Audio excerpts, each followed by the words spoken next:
વિધાનસભાની ચૂંટણીને આડે હવે ગણતરીના દિવસો બાકી છે ત્યારે આજે કોંગ્રેસના રાષ્ટ્રીય પ્રવક્તા રાજકોટ આવી પહોંચ્યા હતા અને તેમણે પત્રકાર પરિષદ યોજી હતી જેમાં તેમણે મોરબીમાં બનેલી ઝૂલતા પુલ તૂટવાની દુર્ઘટનામાં ભાજપ સરકારની સંડોવણી હોવાનું જણાવ્યું હતું। તેઓએ વધુમાં જણાવ્યું હતું કે આગામી વિધાનસભાની ચૂંટણીમાં મતદાન કરતા પૂર્વે જનતા મોરબીના પુલની દુર્ઘટનાને યાદ રાખી मतदान કરે તેવી મારી અપીલ છે। આ છે ગુજરાતનું વિકાસ મોડલ અને આ જ ગુજરાતનું 2C મોડલનું ઉદાહરણ છે। 2C એટલે કમિશન અને કરપ્શન। ગુજરાતમાં ભાજપની સરકાર છે, જનતા હવે જાગશે નહીં તો મોરબી જેવી દુર્ઘટના વારંવાર બનતી રહેશે। આલોક શર્માએ વધુમાં જણાવ્યું હતું કે મોરબીમાં થયેલી દુર્ઘટનાને ગુજરાત હાઈકોર્ટે પણ ગંભીરતાપૂર્વક લઈ રહી છે। મોરબી નગરપાલિકા નોટિસ પણ સ્વીકારતી નથી। સરકાર સ્માર્ટ બનવાની કોશિશ કરે છે, આ ટિપ્પણી હાઈકોર્ટે કરી છે। મૃતકોના પરિવારને 6 લાખની સહાય આપવાની જાહેરાત કરી છે। જો કે કેન્દ્ર સરકારે હજુ સુધી 2 લાખ પણ આપ્યા નથી। અમારી માંગ છે કે મૃતકોના પરિવારજનોને 1 કરોડની સહાય આપવામાં આવે અને પરિવારના આધાર સ્તંભ જે લોકોએ ગુમાવ્યા તેમના પરિવારના સભ્યોને રોજગારી આપવામાં આવે। 1 કરોડમાંથી અડધી રકમ ઓરેવા કંપની પાસેથી વસૂલવામાં આવે તે અમારી મુખ્ય માંગ છે। તો આ ઉપરાંત આલોક શર્માએ વધુમાં જણાવ્યું હતું કે રાજકોટમાં આખું શહેર ભાજપના હોર્ડિંગ્સથી સજાવેલું છે। સરકારી મિલકતો જેવી કે વીજ પોલ ઉપર ભાજપના હોર્ડિંગ્સ અને બેનરો મારવામાં આવ્યા છે। રાજકોટ મહાનગરપાલિકાના 2 અધિકારીઓ એસ્ટેટ વિભાગના ઓફિસર કાથરોટિયા અને કેપ્ટન બારિયા ભાજપના કાર્યકર્તાની જેમ કામ કરી રહ્યા છે, જેની સામે કાર્યવાહી કરવા ચૂંટણી પંચને લેખિતમાં ફરિયાદ કરવામાં આવી છે।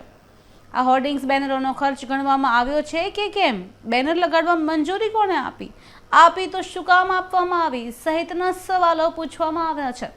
અને જે રીતે ચૂંટણી પંચ આંખ બંધ કરીને બેઠું છે તેઓએ કોર્પોરેશનના અધિકારીઓ સામે કાર્યવાહી કરવી જોઈએ તેમ જણાવ્યું હતું।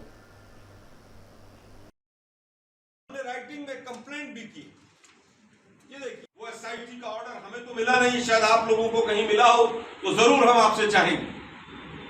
वो डीएम ने बनाई, पीएम ने बनाई, सीएम ने बनाई, किसने बनाई वो एसआईटी और उस एसआईटी का आज क्या स्टैंड है? क्या हाईकोर्ट के सुमोटो लेने के बाद वो एसआईटी स्टैंड कर भी रही है कि एसआईटी नहीं है? 5 लोग जिसमें कुछ अधिकारी, एक इंजीनियर प्रोफेसर जो सबके सब पिट्ठू हैं इस सरकार के, क्या वो जांच करेंगे? जो अधिकारी सीएम के फोन पर आने पर एक पैर पर खड़ा हो जाएगा, क्या वो सीएम के खिलाफ जांच करेगा? क्योंकि सीएम संबद्ध मंत्री है, CM is the concern minister of that department. तो क्या वो अधिकारी सीएम की जांच करने के हिम्मत जुटा पाएंगे? हमने उच्चतम न्यायालय के सामने भी समक्ष भी अपनी बात रखी थी। हमने निवेदन किया था कि जो ये एक्ट ऑफ फ्रॉड है जिसमें आर्म ट्विस्ट करके जो कॉन्ट्रैक्ट एमओयू बनाया गया जिसमें से तमाम प्रोविजंस वो हटा दिए गए, पेनल्टी वाले क्लॉज हटा दिए गए, इसमें कौन कौन जिम्मेदार है? क्या गुजरात इलेक्शन कमीशन के कुछ अधिकारी और म्युनिसिपल कॉर्पोरेशन के कुछ अधिकारी कहीं ना कहीं उसको अनड्यू एडवांटेज फेवर देने का प्रयास कर रहे हैं? हम निवेदन करना चाहेंगे इलेक्शन कमीशन से ऑन रिकॉर्ड, हम उन पे पूरी तरह से की कार्रवाई हो, उनकी जो भी एक्टिविटीज हैं उनके ऊपर पूरी तरह से निगरानी रखी जाए और जांच हो। ये 2 विषय हमारे सामने रहे। तीसरा भी जब मैं आया, एनएसवाई के भी हमारे साथी यहाँ पर बैठे हैं, साथियों ने बताया कि राजकोट में तमाम पेपर्स लीक होने की घटनाएं, गुजरात में जिस तरह से 22 पेपर लीक हुए हैं, हम फिर कहना चाहेंगे कि जो एसआईटी है पेपर के लीक वाली वो कहाँ तक पहुंची है, उसकी जांच कहाँ तक पहुंची है। कांग्रेस पार्टी जनता से भी इस बारे में पूछना चाहती है कि वो भी आवाज उठाएं और सरकार ने उसकी जांच कहाँ तक पहुंचाई है, ये भी चीज हम जानना चाहेंगे। तोहफा किसने दिया, तोहफा क्यों दिया और तोहफा देने के पीछे क्या मिला, कमीशन किसने खाया, इसकी जांच होनी चाहिए। हाईकोर्ट ने भी कुछ सवाल उठाए हैं, हमने भी कुछ सवाल उठाए हैं। दुर्भाग्य कि गुजरात स्टेट का ह्यूमन राइट्स कमीशन पूरी तरह से भारतीय जनता पार्टी का पिट्ठू बना हुआ है। ह्यूमन राइट्स कमीशन होता है कि मानवता के अधिकारों की रक्षा करे। अरे जो मानव चले गए 135 लोग चले गए, कम से कम उनके अधिकारों की तो छोड़िए, जो उनके बच्चे रह गए पीछे बिलबिलाते, उनकी तो रक्षा कर लीजिए। हालत यह है कि 6 लाख रुपए कंपनसेशन देके सरकार अपना पल्ला छुड़ाकर चली गई।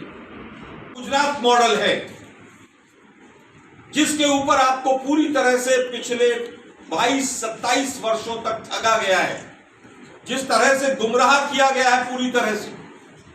मुझे लगता है कि ये जो भी व्यक्ति देखेगा इस पुल को, यही गुजरात का भ्रष्टाचार का 2C मॉडल है।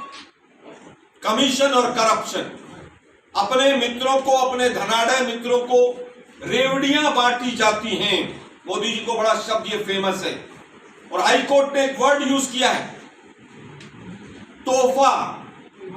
मैं हिंदी में बता रहा हूं, मोदी सरकार ने, यहाँ की भाजपा सरकार ने ओरेवा कंपनी को एक तोहफा दिया था। में हाई कोर्ट पूछ रहा है कि इसको अभी तक भंग क्यों नहीं किया गया, क्या भंग करने के लिए नोटिस क्यों नहीं दिया गया। आज पूरे देश की जनता और खास तौर पर गुजरात की जनता ये जानना चाहती है कि ये सरकार इतनी संवेदनहीन क्यों है। क्या सरकार में किसी ने जिम्मेवारी ली? क्या सरकार में से एक रेजिग्नेशन आया? क्या सरकार में से किसी ने ये माना कि हाँ मेरी गलती थी, मैं माफी मांगता हूं? केवल लीपापोती का पहला चरण, जिस तरह से FIR लिखी गई वो पूरी तरह से बचाव की लिखी गई। दूसरा, वो सूरत की शवदाह की भट्टी पिघलकर गिर गई थी लाल होकर, उसकी फोटो भी देख लीजिए। ये भी भाजपा का ही कुकृत्य है। ये वही भट्टी है ना जो गिर गई। उनके जो मोरबी के कैंडिडेट हैं वो घुटने घुटने पानी में, अरे फोटो खिंचवा लो, मेरा फोटो खींच लो कि मैं काम कर रहा हूं। 2 घंटे बाद सरकारी मशीनरी पहुंची थी वहां पर। वहां से आधा किलोमीटर दूर कलेक्टर और SP भाजपा के एक प्रोग्राम में खड़े हुए थे। यही संवेदनशीलता थी। CR पाटिल साहब, आप तो भूलने लायक ही नहीं। स्वयं के ऊपर 107 केस हैं। कोरोना में रेमडेसिविर इंजेक्शन का प्रकरण भूल गया। हम CR पाटिल साहब को बिल्कुल सीरियसली नहीं लेते, भाजपा लेती हो।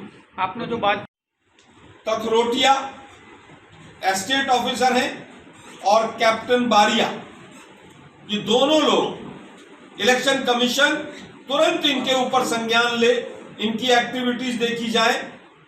ये किस तरह से बीजेपी के कैंडिडेट्स को फेवर पहुंचा रहे हैं। एक कैंडिडेट जिन्होंने कोरोना के टाइम में लाखों रुपए कमाए यहां की राजकोट की जनता से, एयरपोर्ट से लेकर